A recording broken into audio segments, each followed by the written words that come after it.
Ready? Here we go.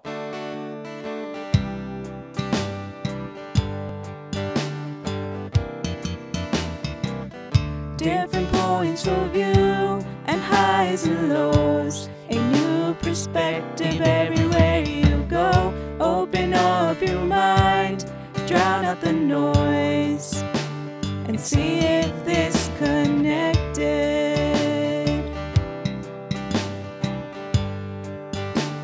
And see if this connected.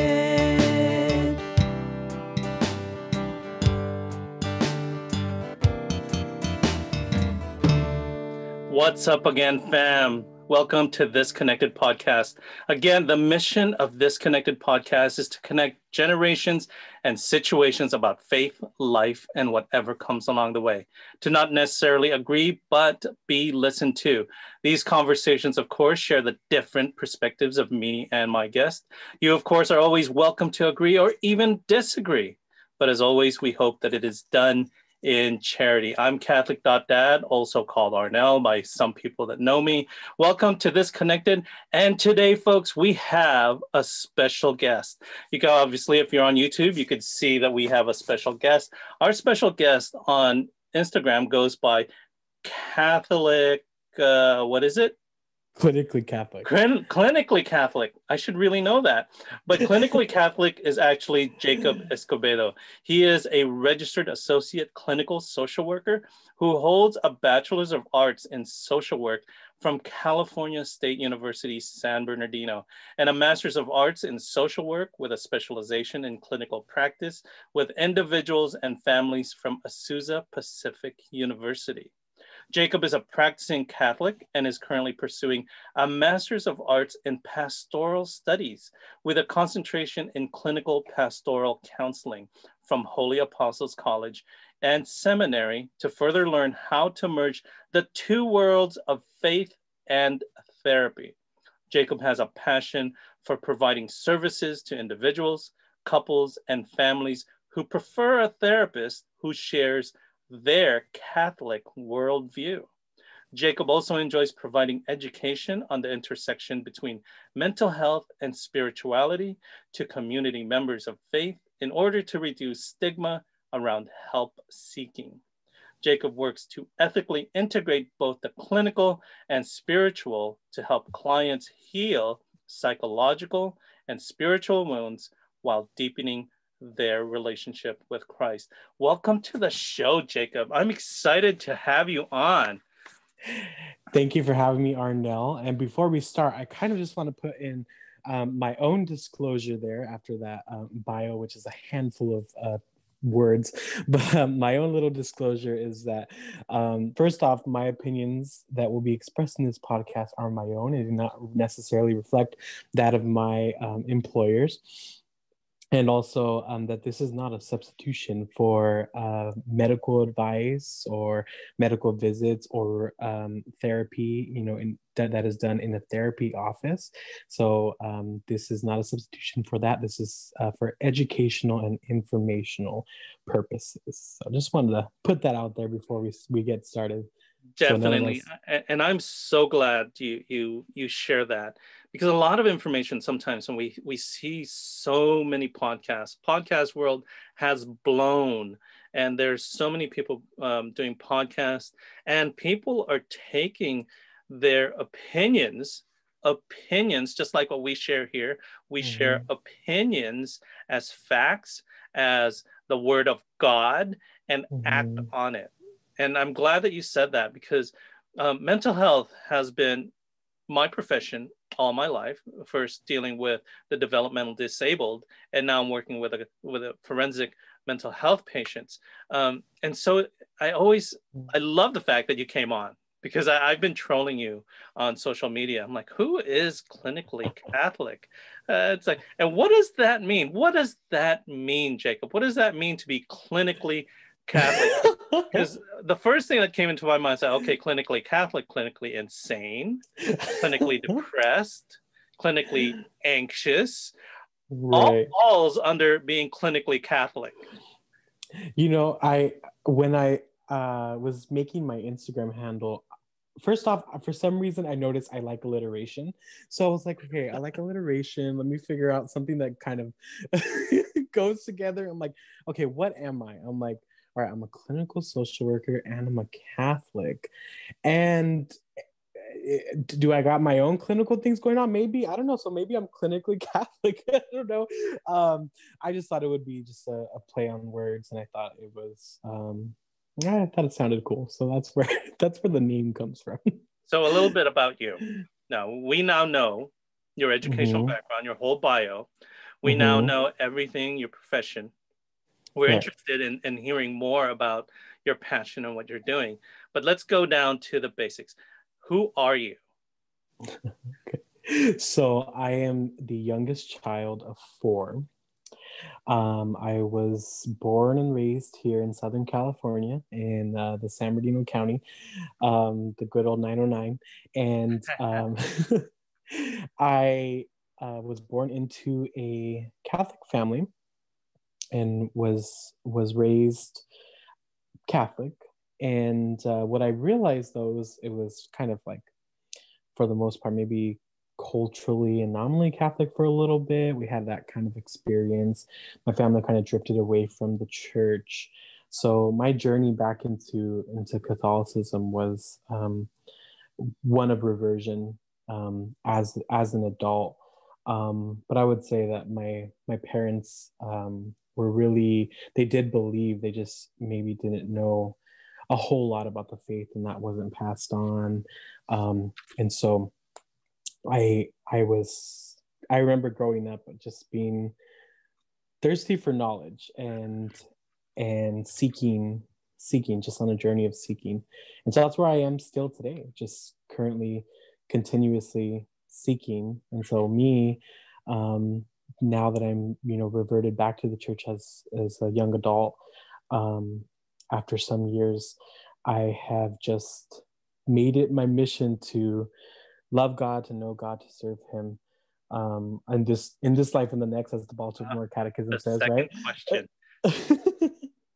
but but yeah, I'm a Catholic living in Southern California. I'm a young Catholic. Been here all my life, and I love learning, as you can see. So Yeah, and you know from what? my education. We need to for some of our older listeners who not normally regularly hear the word revert. You know, in my years, we heard about Mm-hmm. converts, people who converted to Catholicism, people who Mm-hmm. converted to other faiths, but we rarely hear that word revert. What does that mean, revert? Yeah.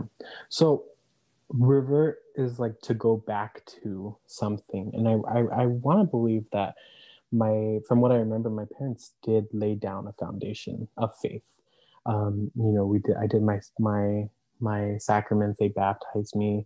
They would talk to me about God. We would pray, um, and so we would go to church and make a thing out of Sunday. A day out of Sunday. Sunday was a special day in our family. So I would say that foundation was laid down, and for many different reasons, for many different people. Sometimes you drift away, Yeah. and that's kind of what happened to my family. And being someone who wasn't able to drive myself to church and maybe drive myself to youth group or confirmation class, that kind of was um, limiting in that way. And so I was away, I guess you could say, from the church and trying to find myself during high school and find out who I was. And I was trying um, different ways of thinking and different ways of doing. Um, and I would say that my reversion came at the end of high school when I came back to church. I was able to drive myself to church and go to mass, and I decided to enter into the adult confirmation and RCIA class and get my confirmation as an 18-year-old.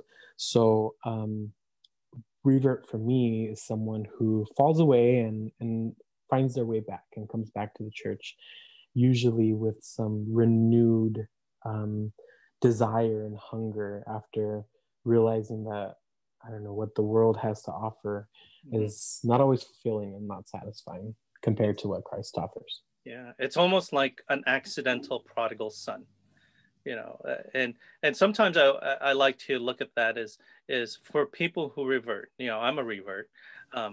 There's a lot of us who revert back to the faith, not never ever leaving, but because of not because we left the church, but because accidentally our families fell away and never really share that passion, that fire. Now you got set on fire. You said you wanted to go back. Now you get to drive, and you were confirmed at the age of 18, where usually people get confirmed in high school.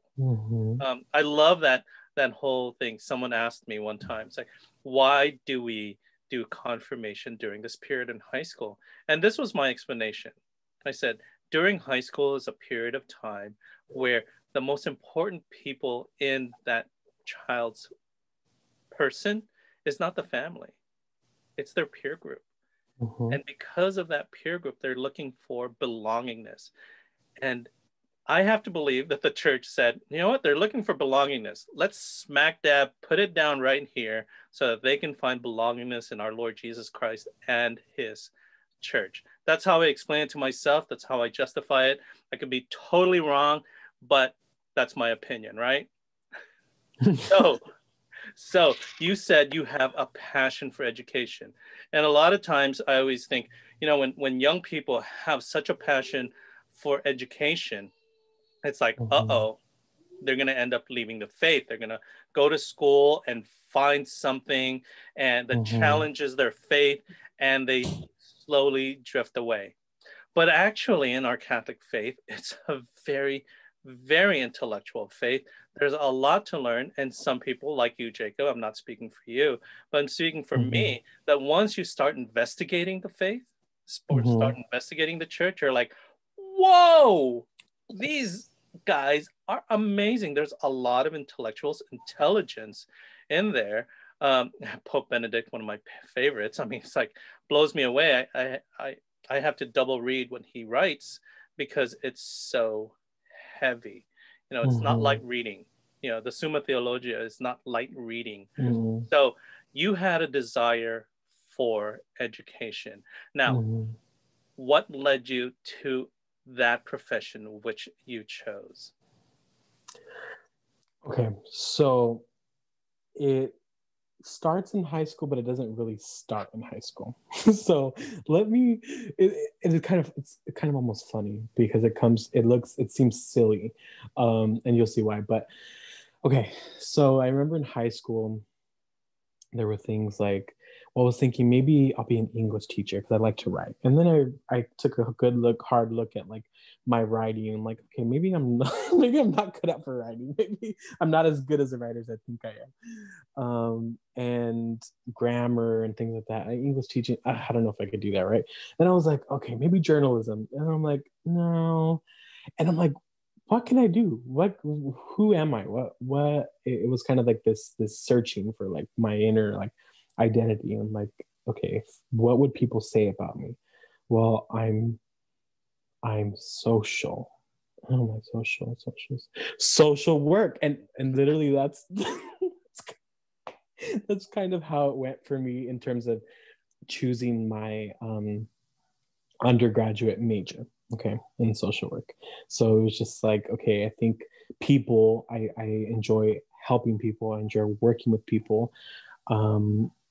I think this could be a career for me. I'm not really sure what it entails, but from what I know about social work, it's with people, and I like people. And I went into Cal State San Bernardino as a pre-social work major, doing all my prerequisites. And I don't really think I had any idea about what social work was and at first, and what the possibilities were. So this also was a time that I was re-engaging with my faith. And so I joined a campus ministry, shout out to the Catholic Newman Club at Cal State San Bernardino. And that was an instrumental part of my formation as well, being a part of that group. and having the fellowship and the mentorship of the campus minister there, Sister Pesio. It was just awesome.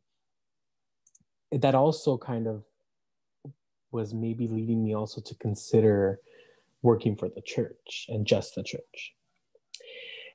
During that time, sitting in public school classes, in social work especially, where people are motivated by, social justice, which in my mind, sometimes when it's not guided by principles rooted in faith and goodwill, it can sometimes be led astray. And so I was wondering if this was compatible with my faith, because there were things in there that I was listening in class that I was not comfortable with. And I was like, you know what? I'm going to run away. I'm going to run away from social work. I'm going to go get my master's in theology or some church degree and go work as a DRE or, work at the diocese in one of the offices, or go do mission work in another country, figure something out. God will provide, God will lead. And during that process, there was discernment of, even vocation and trying to figure out where is God calling me? Am I leaving social work? Am I going to work for just the church? What is this? And just everything in that discernment, in that prayer, God showed me that I was supposed to be in social work. The plan fell in my lap. And I said, okay, social work it is. But I still didn't have an idea of what I wanted to do within the realm of social work. Because within social work, you can do child welfare, you can work in a hospital, you can work in hospice, you can do so many different things. And it wasn't until the very end of my undergraduate degree where my interest in clinical concepts was piqued by the supervisor at my internship. And I said, you know what? Maybe I should go into marriage and family therapy. And when I went to my social work advisor about this, she says, why? Why would you do that? And I'm like, what do you mean? She's like, well, you want to be a therapist, right? I'm like, yeah. She's like, you could do that as a master's level social work. I'm like, what? So I had no idea. And it was honestly, God was like, here's your plan. Here it is. Do this, do that. It fell in my lap. I don't even know. I can't even tell you how my plan fell in my lap, but it was even like pop-ups on Facebook or like Google about certain programs that just made it make sense. And I was like, okay, this is where I'm supposed to be. And I felt much more at peace with that, knowing that I was going to stay in social work and find ways to integrate the faith in that, which the current master's degree that I'm doing right now in pastoral studies was a part of that plan. That I found just by mindless scrolling on social media. So for me was almost like a sign, like, okay, Lord, this is where you're calling me. I'll go. That is such a beautiful story, because sometimes people do fall into what you were discerning, go into marriage family counseling instead of an LCSW. That opens up so many other aspects. I'm glad that you didn't peg yourself into just one category in dealing with marriage and family counseling, because there are just so much more open for you now, and I'm glad that's something for you. Now, you had said something that just piqued my mind, because something is so important right now. Everyone is basically, if you're trolling anyone in their feed, you're going to find something in social justice, whether it's a positive or whether looking at it as a negative.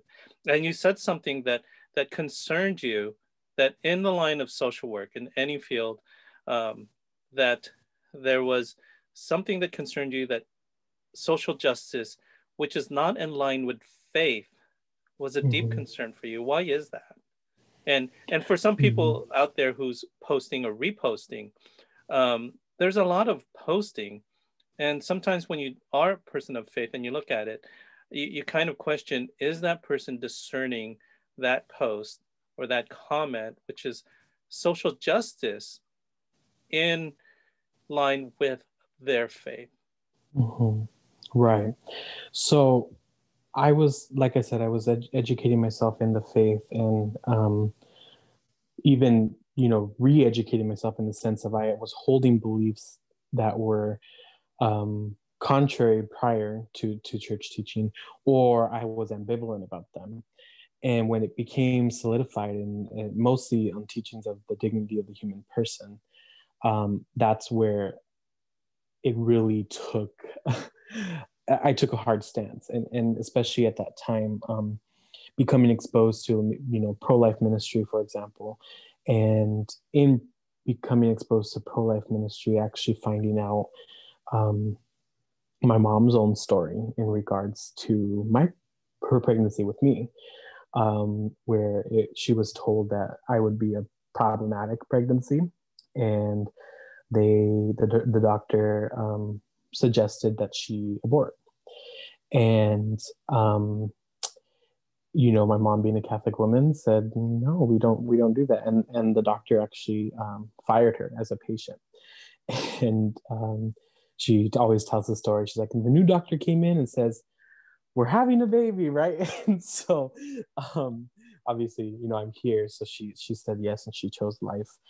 And then other things are happening too, like providential just signs. Like I realized that I was born on gosh, I hope I'm getting her name right. It's not Galgani. It's Saint Gianna Molla, the doctor who refused abortion for her own child. So I was born on her feast day. Wow. And so pro-life issues really became an important topic to me. And sitting in some of those courses, where I'm, my professor is probably good intentioned, but not really, when good intentions are not maybe guided and formed by a conscience that's enlightened in the church, by church teaching. We're advocating, what was it at that time? I think the running gag was sending donations to Planned Parenthood using the name of Mike Pence, so he would get the thank you letters for the donation, and as a testament to him about reproductive freedom and reproductive rights, right? And I'm sitting there and I'm like, I was like, and at one point I kind of was actually identified as the Christian, as the Catholic.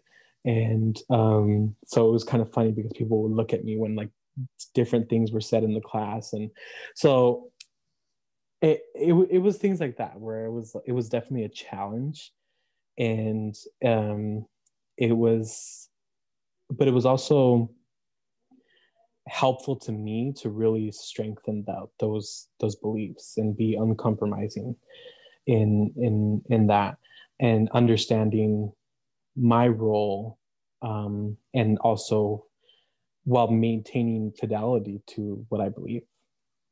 And that is amazing testimony. Thank you for sharing that, because a lot of people, a lot of listeners, a lot of young people need to hear what you just said.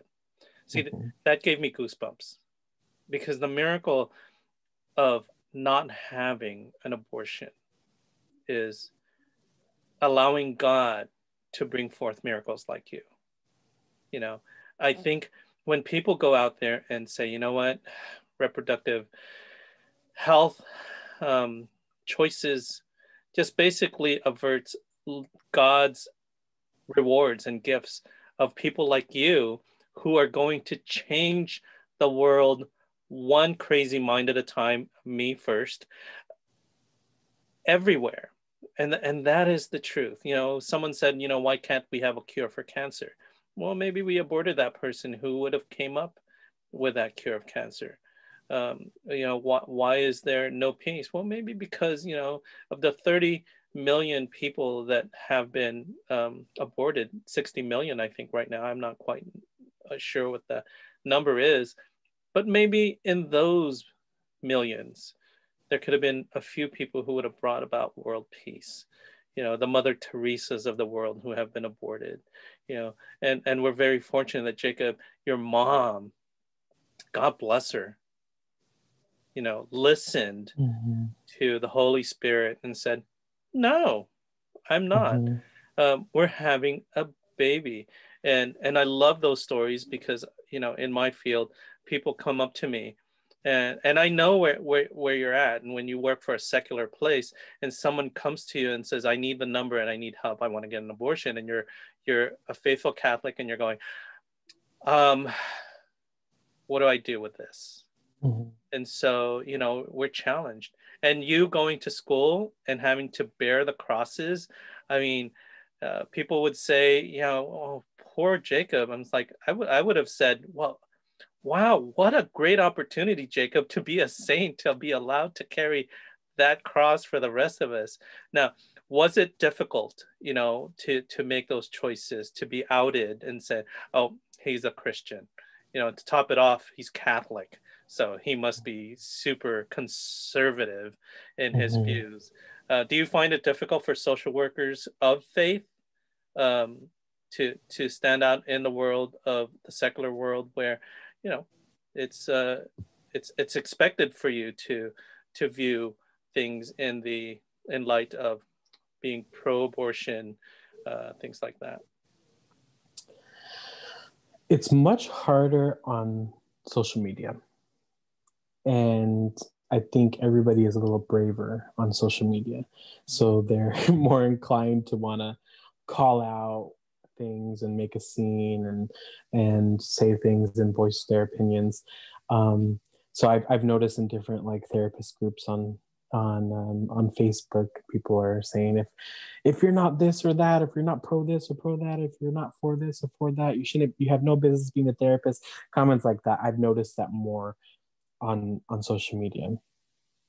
In person, I mean, even thinking back to that that course, that professor, he would say things, that of course were contrary to what I believed. And most of the time, I can't remember engaging all the time. And even though everybody expected me to, because there was a couple times that I did, but when I corrected him, I spoke up and clarified something, because he made a very generalized comment about Catholics, and I said, "Oh, wait, actually," and then so from then, he was actually kind of respectful in a way, where when I went into his office, he thanked me, and he said, "I appreciate you having the bravery to speak up and say something." And he joked, maybe I should have you help me on teaching the spirituality section of the class. And so it was kind of like a running joke where it's like every time something spiritual was mentioned, and he would look over and be like, right, Jacob, kind of something like that.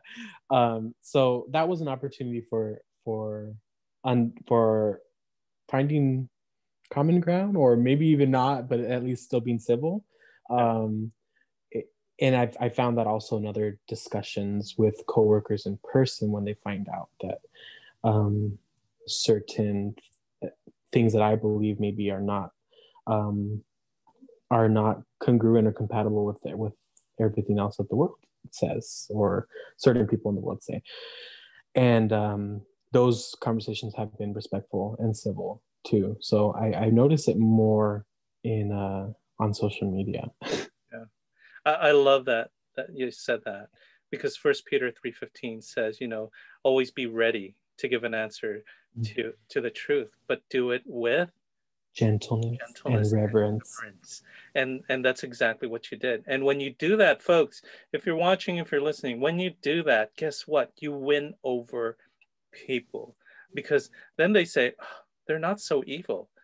And when they respond back in kind, your response is also the same. You're saying, oh my goodness, they're not as evil as I thought they were, or they're not even evil, they're just misinformed. So when we do that, 1 Peter 3:15, read it and live it if you're going to argue with people about issues that are important to us. Now, I want to ask you this.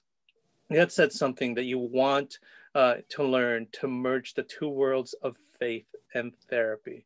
Obviously, there's many people out there who would say, well, I want to go to a therapist, but I don't want to go to a Christian therapist. It's kind of like that notion that if I go to a Mm-hmm. Catholic therapist, that they're going to tell me that I'm going to go to hell. Mm-hmm.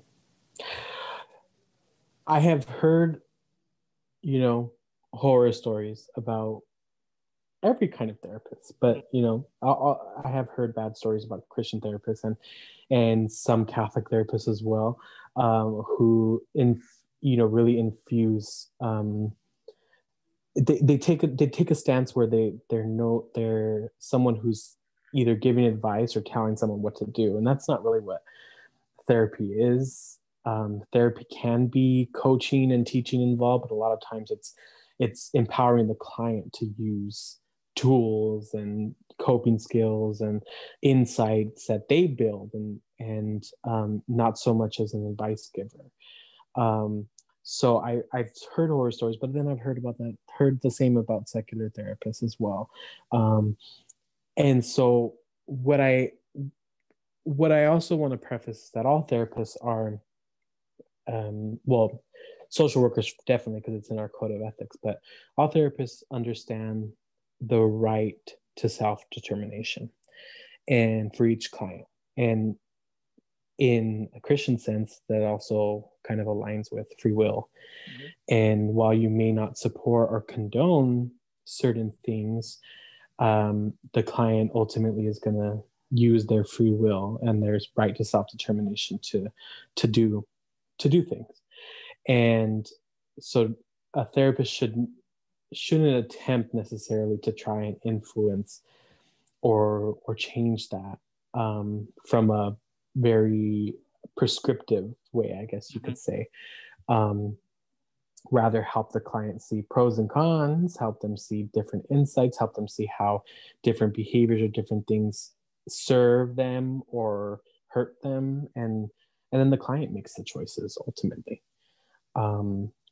So that's anybody scared to not want to go to a Catholic therapist. When I work with clients who are not Catholic or not looking for a Catholic therapist, I always, let them know that I ultimately respect their self-determination to do what they're going to do, and that I will not attempt to impose my beliefs on them if anybody has any concerns about that. Mm-hmm. And that's so important, because in my line, a lot of people choose not to go to a therapist because they still have that running stigma that if I go to a therapist, then that means I am admitting that I'm crazy, that I can't cope, I can't handle it, and so they avoid it. What words can you say to those people who have a misguided idea of what therapy is, that you have to be crazy to have to go to a therapist? Mm-hmm. Right. So there's a lot of shame tied up with help-seeking behaviors, including going to seek a professional counseling. And even if someone is experiencing mental health impairment or some sort of form of mental illness, it happens. It's common. And what I notice is that sometimes it's even actually validating for people to come to counseling despite feeling the exact same way that you described, that, oh no, I'm crazy, or something's wrong with me, I'm broken. I'm scared of being found out as someone who's mentally ill. And when they come to therapy, and sometimes this happens in the assessment process and diagnosis part, when they discover that there's a name to what they're experiencing. Whatever you feel about diagnosis or not, there's a lot of controversy about diagnosis, but sometimes when at least there's some validation or confirmation that I'm not the only person in the world that experiences this, then that can be actually validating and comforting for a lot of people. That because a lot of times we get tied up in this almost like uniqueness thinking, where it's like, I'm the only one who experiences this, nobody understands this. And there are plenty of people who experience depression, anxiety, bipolar disorder, psychosis, and it can be validating to know that fact. And so that's the first thing I would say. And secondly, therapy is a safe place for anybody to come to receive extra support, to process, things that are happening in your current life or have happened to you, whether you meet criteria for an official diagnosis or not. Therapy can be really helpful to assist people in identifying, goals to not only be absent of illness, but to improve their life. And I think that kind of comes from the medical model. So the medical model of therapy, idea of therapy and concept of counseling was very focused on pathology. What is wrong? Let's find the illness, let's find the dysfunction, and let's deal with that, right? And so that's where I think the idea of like you go to therapy if you have some kind of neurosis or some kind of mental illness, if you're crazy, with air quotes around that, that's when you should go to therapy. But the concept of health has really developed. I think it's the World Health Organization that health does not simply mean the absence of illness, but it's also overall wellness in many different areas. And I think there's even a theme of, there's a modality within psychotherapy called positive psychology that believes this as well, that the new approach towards therapy and counseling and wellness is not simply taking someone maybe if you put it on a spectrum or a timeline from negative 5 back to 0, which I guess would be balance and homeostasis, but rather take them from -5 to +5, to not only help heal the impairment, but also improve their overall quality of life. So there's a place for counseling, and there's a place for everybody in counseling or therapy, whether you have mental health impairments or if you just need support in living your best life. That's the quote. Amen. And it's preventative, preventing something that can fester into something bigger than what it needs to be, to take care of business when it arises, as it goes. I love the fact that you're a social worker, but as always, people say, "Oh, he's a social worker. That's who he is. That's who his person is." But you're a Catholic, and what some of the things that we share in the past, I was amazed that you were such a close church near mine, and that you serve in so many other ministries in the church. Tell us about some of those ministries that you're a part of, because you have talent. So I first started, I want to say, in liturgical ministry. So I was doing, reading and helping out with extraordinary ministry of the sick.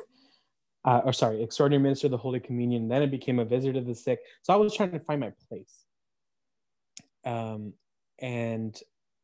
when after I was confirmed through the adult confirmation program at my parish and the RCIA/RCIA, I really enjoyed that.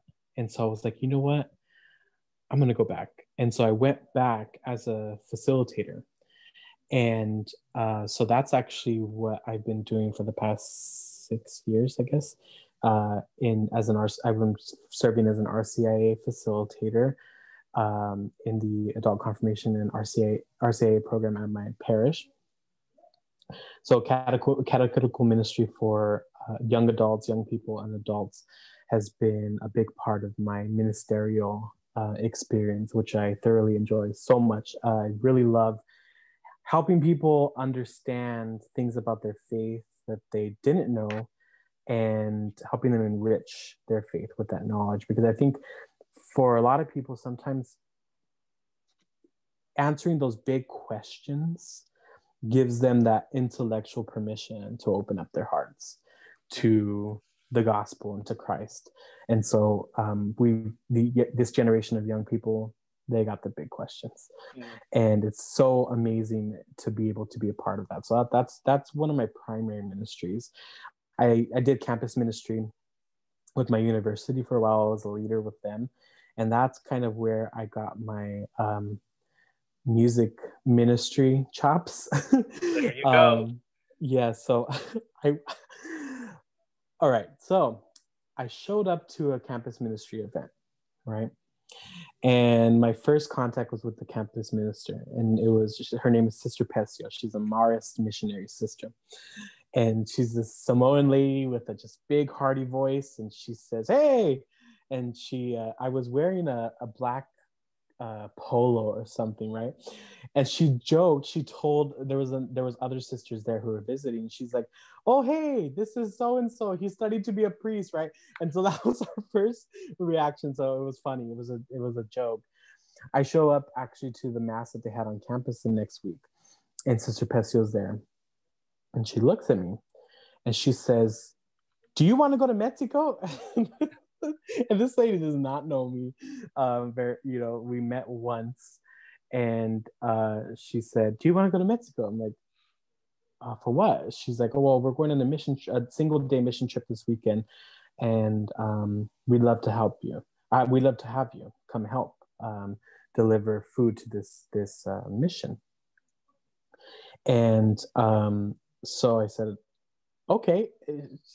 And we got in the car that weekend, and we drove down to Mexico, and there was other students there, and we were praying the rosary in the car, and then we started singing hymns. And then one of the students, I remember, like, it's kind of those things where you kind of like, you're singing but not really singing so loud, and then one of the students is kind of like putting her ear near me she's like, "Oh, he can sing, sister, he can sing." And she's like, "What?" And then she turns around and she's like, "You can sing?" I'm like, I mean, not really. Okay, kind of. And she's like, "You're going to be a part of our music ministry team." So she put me on the music ministry team. And then after a little bit, I ended up apparently by myself. And it was mostly a cappella until someone else came and they're like, "I play guitar." And so we worked together and we figured out how to properly do liturgical music ministry. And that was just such an enriching journey. We knew nothing at first, and she was teaching us, and we worked together to learn. And then he started teaching me a little bit of the guitar. I wasn't too, practicing too much. Then Father Steve from my parish, he was getting moved to another parish, and a choir who was at our parish had followed him 14 years ago to St. Catherine's, where I'm at now. And they were like, "We're leaving."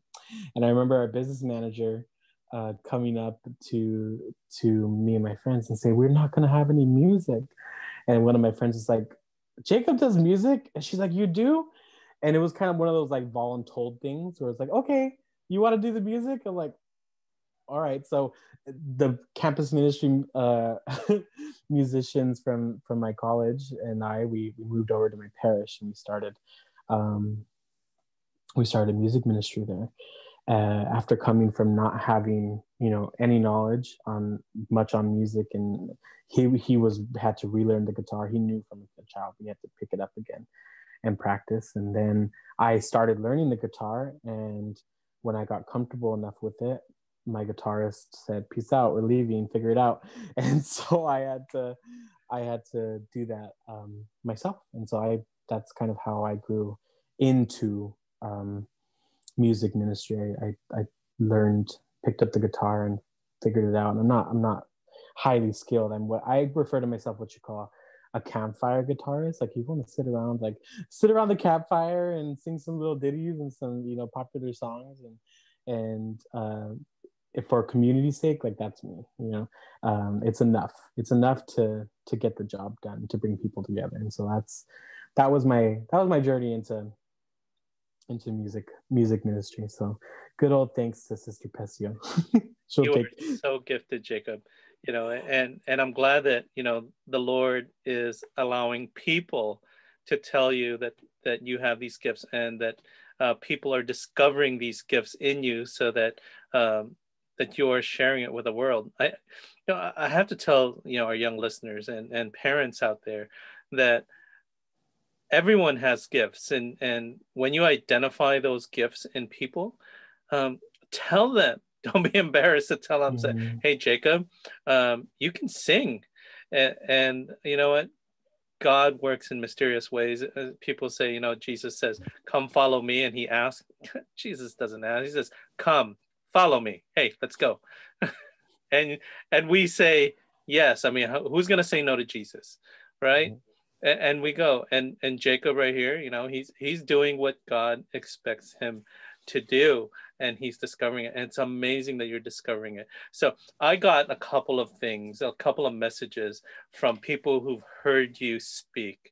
And apparently I've not had the privilege of hearing your testimony and your speaking, and people like Bethany and Catherine out there says, oh yeah, he spoke to our young adult ministry.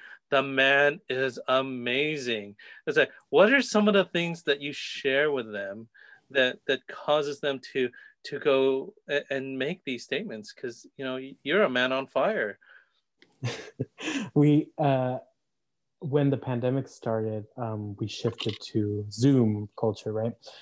And I had already given a presentation to college students, young adults, Catholic young adults, once. It was back at Cal State San Bernardino on managing self-care, and for Catholic college students. And I gave a breakdown of self-care and wellness habits from what in social work we know as the biopsychosocial spiritual model, which looks at a person from this whole person kind of view. A person is made up of biological aspects.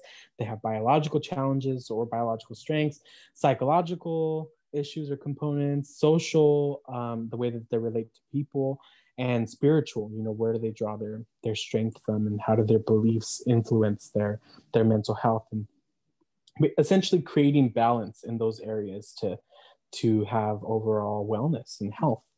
And so I delivered that talk, and then the COVID the COVID pandemic happened, and I was contacted by a couple of young adult groups, one out not in this diocese, and they asked me to give a talk, and then I advertised it. I said, I guess now I'm doing talks for young adult groups and youth ministries and for pro bono, for free, because it was so important that I not only discuss self-care, but also adding the COVID, managing mental health during a pandemic, and talking about those issues and things that you can do. And so I think everybody found it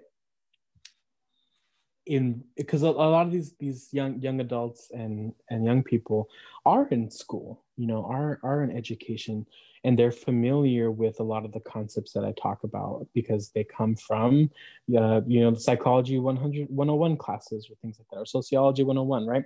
But then when you're able to draw parallels to the faith and connect it with their faith and their spirituality, and even add more to it, I think it's very exciting for people. So I would say that I think that's what motivates young Catholics, is when you're able to explain and connect the faith to what they sometimes already know, or what they're familiar with, and have it make sense. Yeah. Opening the door a little wider so they can see what's really inside. I love that. Now, you spoke of, the whole COVID. And one of the things that I wanted to talk to you about is, since you're in the mental health field, a lot of our talk recently is all about the pandemic. It's all about the vaccine. It's all about COVID-19. But I think what's neglected out there is some of the other mental health issues that's going around, the increase in suicide rates, depression, anxiety amongst young people. Can you speak a little bit about that to our audience? Right. I think what I'm seeing a lot of is grief, and also traumatic grief. And grief is not only related to loss in the sense of like death. Grief and loss are not only about someone dying. It refers to loss of work, loss of health, loss of routine. Different types of losses occur in people's life, and your adjustment to those losses and how you reorganize your life after those losses can determine how you do, how you manage, essentially. And it has been tough for everybody to manage their reactions and their lives during these losses. Even more so for people who have pre-existing mental health conditions, depression, OCD, anxiety, PTSD. It can be very, very triggering. And so listening to the news or listening to the radio, and when there's so much talk about the pandemic and the numbers rising, that can be very triggering and anxiety inducing for people maybe who experience contamination, OCD, that they have a intense fear of getting sick. And because of that, their response to that is to do certain rituals or certain compulsive behaviors to address those intrusive thoughts or those obsessions. And so people are suffering, and it's just a tremendous loss, tremendous grief. And I think what's important is that we need to understand how to talk about this and how to keep the lines of communication open. We preach this social connectedness through means of using Zoom and FaceTime and whatever other apps we use to talk to each other. But are we comfortable with asking about how someone is doing, but not like the generic, hey, how are you? They're like, let's talk, because I want to make sure that you're doing okay, and because I have sincere, genuine concern for you. And people may be doing well, or they might open up and say, I'm really struggling. Are we comfortable with that? Are we comfortable with opening up those lines of communication?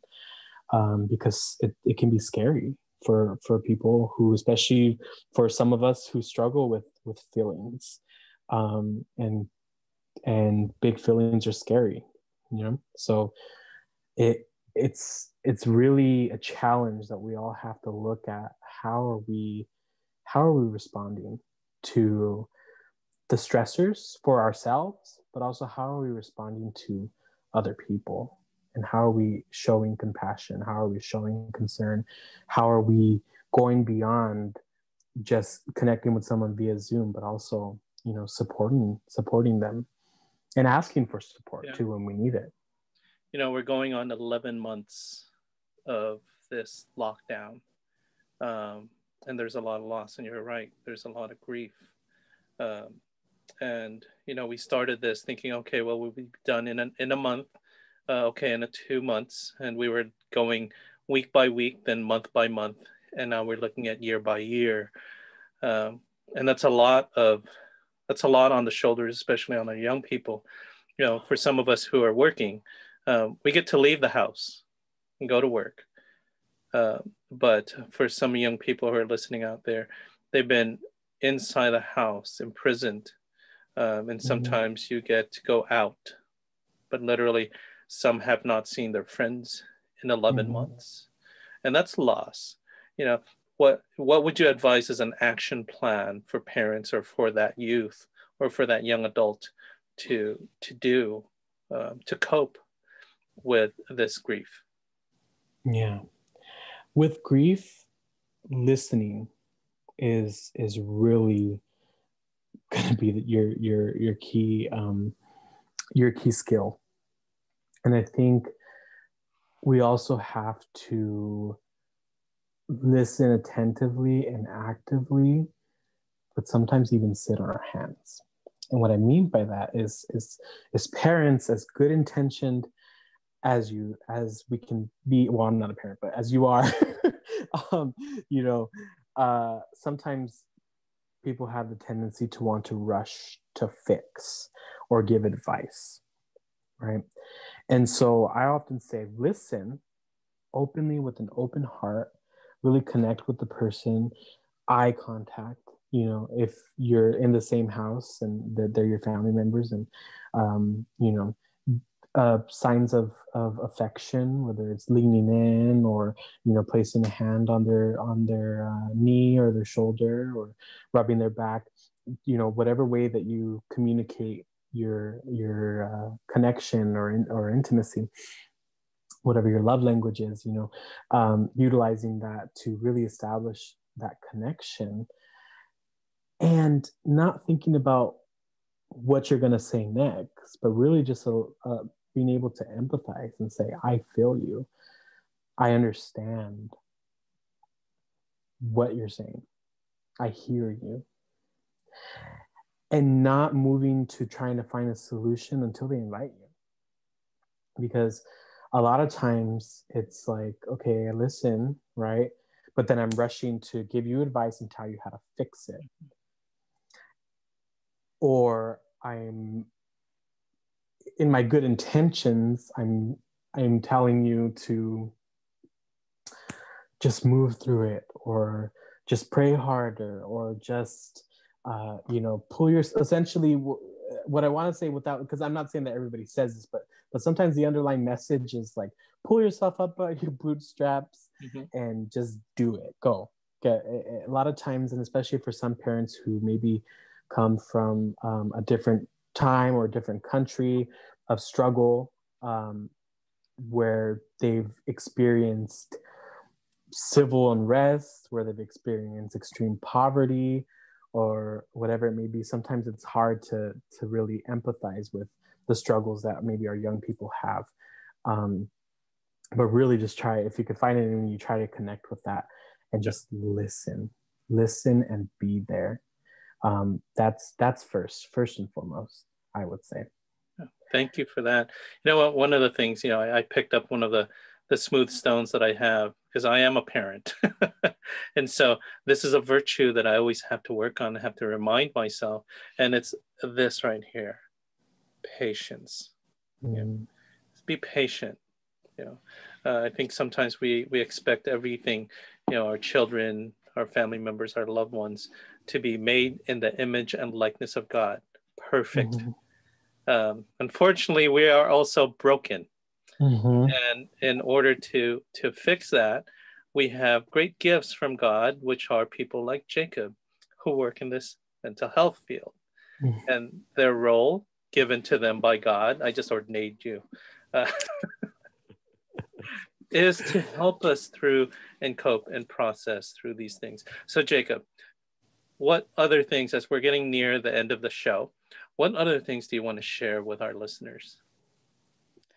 Well, I would say that if there is a time to at least consider seeking support and seeking help, I would really think about that.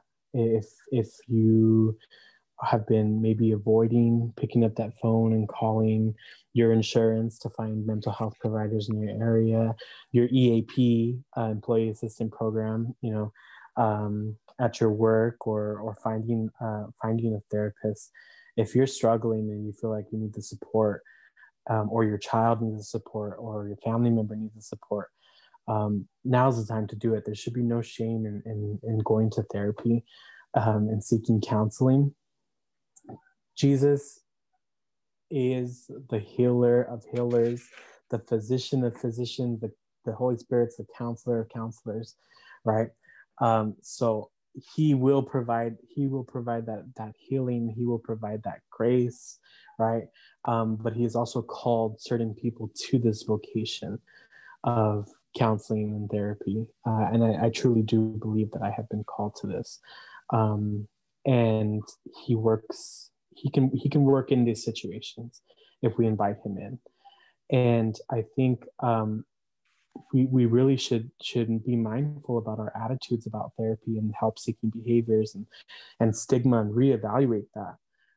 If you're noticing that you're having issues with sleep, with appetite, with anxiety, with grief, with loss, with trauma, hey, it might be time. And I know how hard it is as a person who is a provider, who is a therapist, a professional, and receives calls from people who tell me every day how long it took for them to make the call. I had one woman who had my business card in her hand for a year, and she couldn't bring herself to make the call until for a whole year.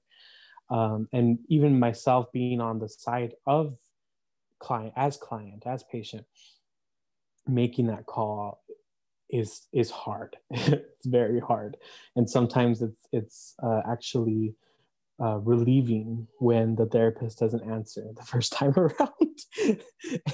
And then when they call back, you're like, oh. No.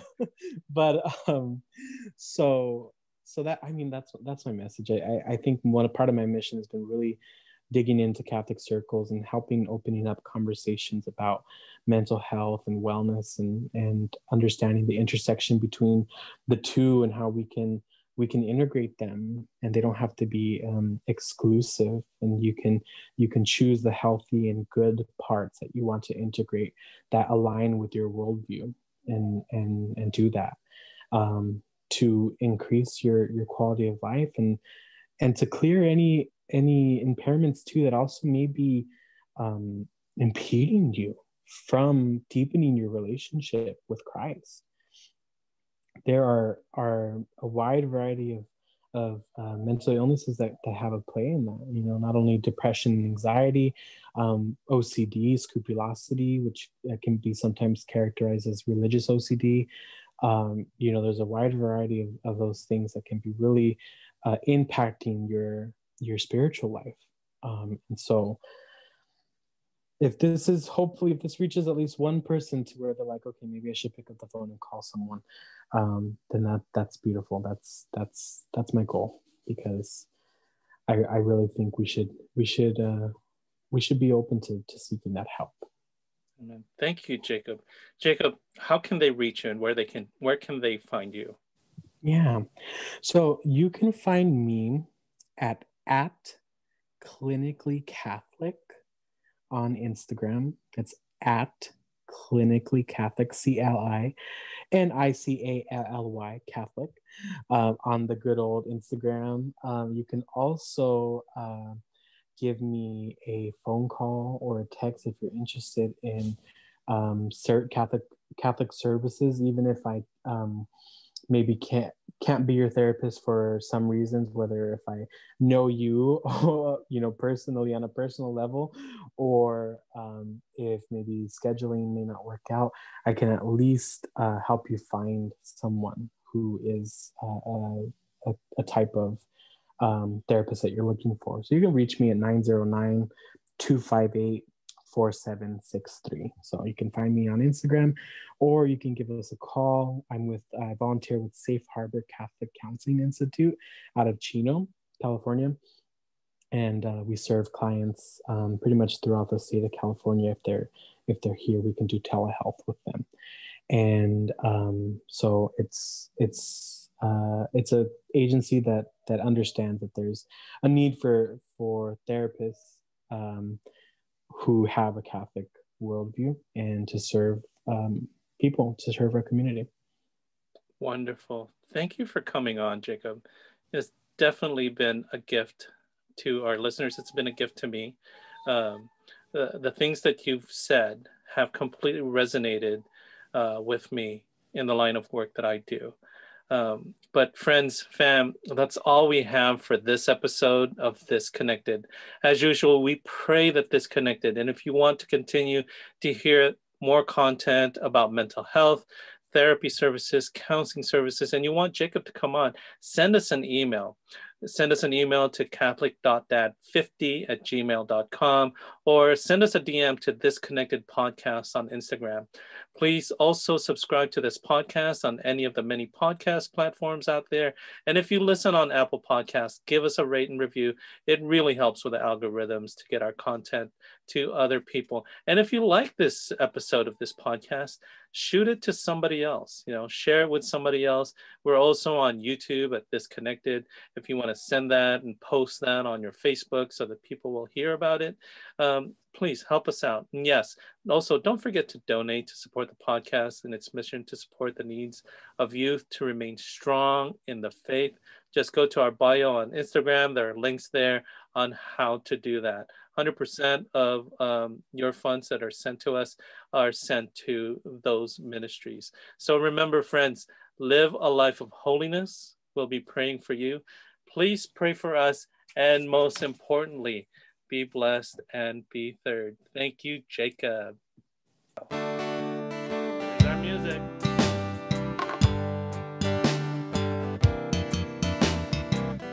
Different points of view and highs and lows. A new perspective everywhere you go. Open up your mind, drown out the noise, and see if this connected.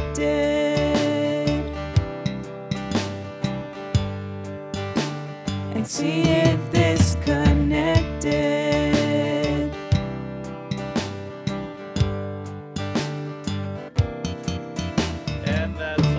But before we go, I just want to share that I got dressed up for this episode. I am bringing back my liturgical ties. When this episode comes out, it will be ordinary time. We are in the green section. Take care, fam. Good night, or good day, or good morning, whatever day it is.